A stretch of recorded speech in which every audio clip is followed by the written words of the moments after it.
Furniture doors can be mounted in 3 different positions in relation to the carcass. These are known as the mounting options.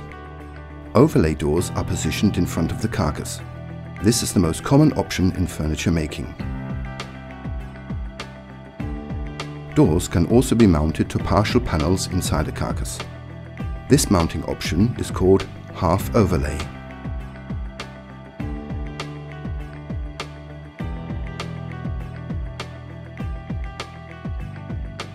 If the cabinet carcass surrounds the doors, the mounting style is referred to as being inset.